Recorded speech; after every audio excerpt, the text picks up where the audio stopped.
जनवरी 2026 बर्फ से ढकी हुई पहाड़ी सड़कों पर हजारों लोग अपने बच्चों को गोद में लिए हुए चल रहे हैं। किसी के पास कंबल नहीं है, किसी के पास दवाई तक मुयस्सर नहीं है और बहुत से लोगों को तो ये नहीं पता कि उनका अगला कदम कहाँ होगा। बात करूं वादी तीरा की, जहां लोग एक बार फिर हिजरत करने पर मजबूर हो गए हैं। सोशल मीडिया पर बहुत सी वीडियोस घूम रही हैं जहां ये लोग भूख, सर्दी और बेबसी से लड़ते हुए नजर आ रहे हैं। मुख्तलिफ बयानात सामने आ रहे हैं। कहीं ये कहा जा रहा है कि ये सीजनल माइग्रेशन है, कोई ये कहता है कि ये सिक्योरिटी रीजंस की वजह से है, तो कहीं ये कहा जा रहा है कि ये जोर जबरदस्ती करवाया जा रहा है। मगर सवाल ये नहीं है कि इस वादी में क्या हो रहा है, सवाल ये है कि आज तक इस वादी तीरा के साथ ऐसा क्यों होता आ रहा है और क्यों ये वादी हर चंद साल बाद अपने ही लोगों को सड़कों पर फेंक देती है।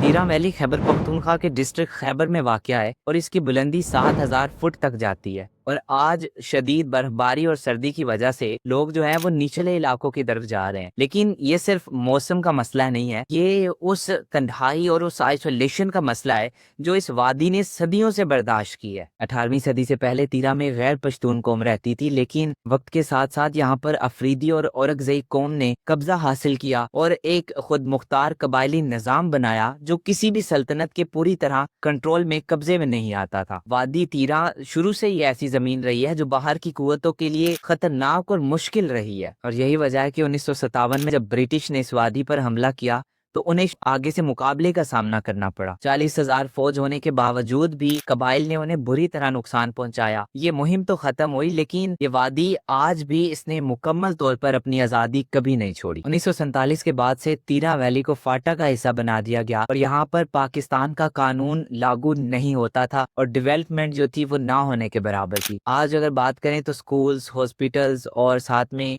रोजगार और साथ में इंफ्रास्ट्रक्चर ये आज भी ना होने के बराबर है। 2001 के बाद जब अफगानिस्तान में जंग शुरू हुई तो मुख्तलिफ ग्रुप्स, लश्कर इस्लाम, टीटीपी और बाकी ग्रुप्स ने इस तीरा वैली पर अपना स्ट्रॉन्ग होल्ड बना लिया था और 2010 तक तो ये तीरा वैली जो है ये मैदान जंग बनी रही थी। अगर हम अभी रिसेंट बात करें तो 2023 तक भी जो सिक्योरिटी इंसिडेंट्स है वो रुके नहीं है।